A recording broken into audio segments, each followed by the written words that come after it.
Hey, what's up? It's Shani. I'm back with another episode of Shani's Lab, and I wanted to come on here and talk about the dress code or the code of conduct that has been set for Black parents, which will soon in turn follow for Black children. So I want to start off by talking about the Philadelphia school districts.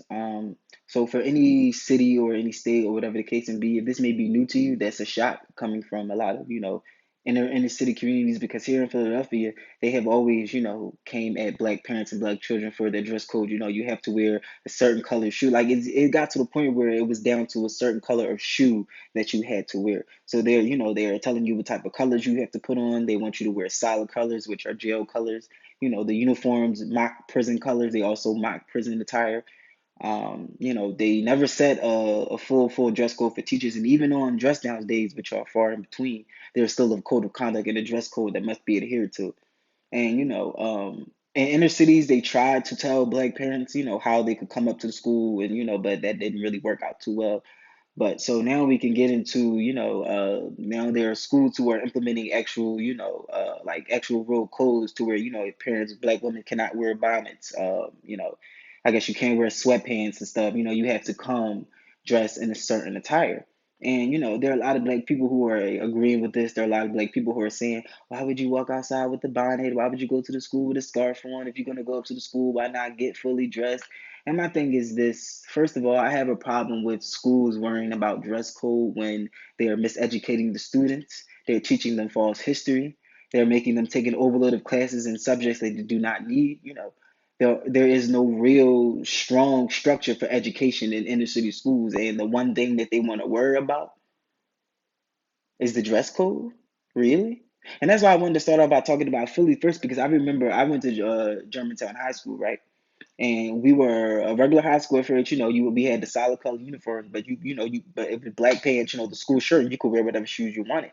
And when I got into my sophomore year, we became a Promise Academy. Okay, they upgraded us. They turned us from regular school to an academy. Okay, we had to wear blazers. We had to wear vests.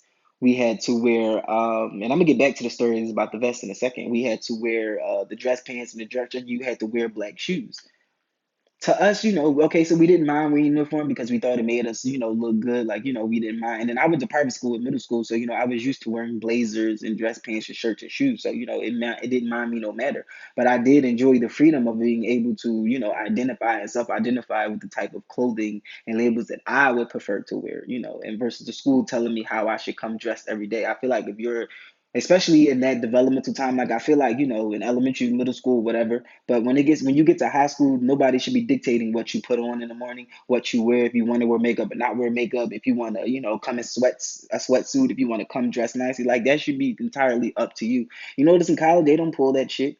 You can come to class in your pajamas. You can wear whatever the fuck you want to, as long as the teacher is paid and your work is done. They don't give a fuck what you do because they understand that you are an adult. And when you are in high school, you are a pre-adult. You are a young adult. You are, they're supposed to be molding you going into your adult years.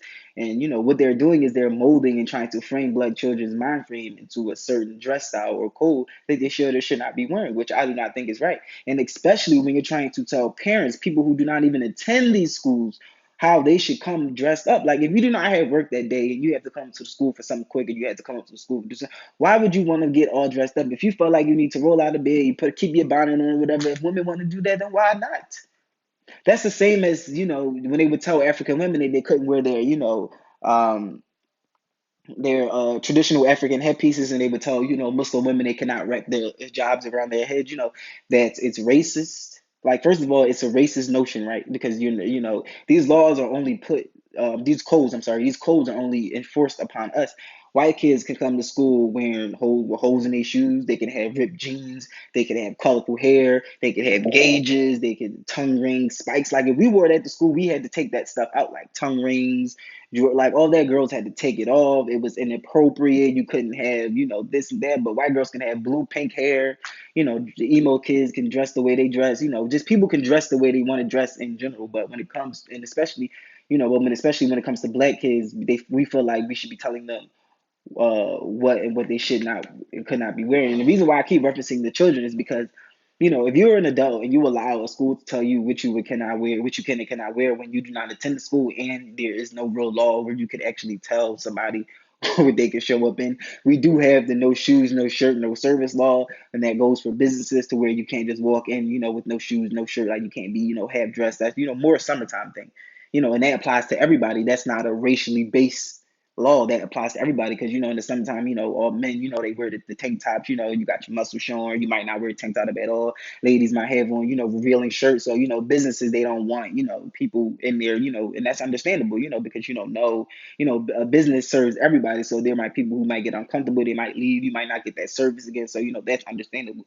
But when it comes to the school system, they should be focusing more on the education, you know, implementing more programs, trying to get more funding. But, the fact that we think that how you look determines our factors, like what does that even mean? And then again, why do you care so much if a black woman puts a bonnet on her head and comes to the school, or if a father wears a tracksuit up, to come and get their children? What does it mean to you? Like it's racially based, and you guys know it. And that's why I brought the examples with, the Muslim women's hijabs and the African women's traditional headpieces. Like, this is why you don't see a lot of African people embrace their culture and traditions inside the workplace, because, back in the day, they were told that it was inappropriate and that you had to dress like a modern American, which is how, well, white America has always wanted black people to, dress. And when you think of it in a racist term, like, back in the lynching days, they weren't lynching, if people wearing, the tattered clothes, and, not to say that they weren't lynched, but, if you go back and look at those pictures, these were people in suit and ties. These were people in, dress shoes. These were, like, these were well dressed and well, to do black people that were still getting lynched. So it does not matter what you look like. It matters what you know, who you know, what your skills are, what you've learned, and how you apply those skills in life.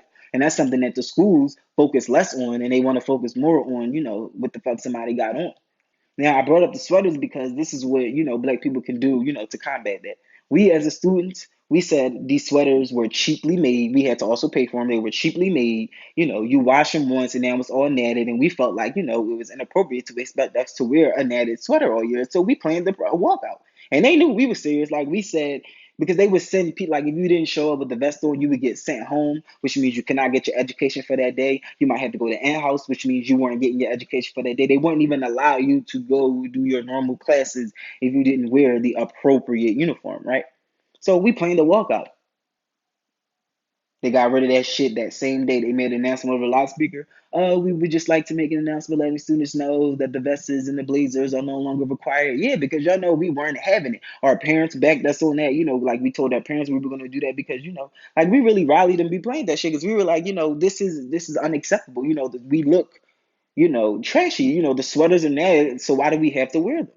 You know? So I just think that, for, black parents, just keep showing up, as is, not saying go up looking like trash, but, if you don't have anything on your face and your clothes are clean, you don't smell, I don't see what the problem is. So, you combat it by, basically letting them that you're not fucking having it. You couldn't tell white parents that shit. You can't tell white kids how they should dress. So I understand why feel like they can tell black people how and what they should look like. But you know what? We have nobody to blame but ourselves because we allow shit like this to happen. You have other black people known as coons who will co-sign some bullshit like this and pretend that it's not a racist notion, So, just really think about that and think about what you're doing if you allow someone to take away the self-expression and, the freedom of what to wear, from your children. That's like taking away their freedom of speech.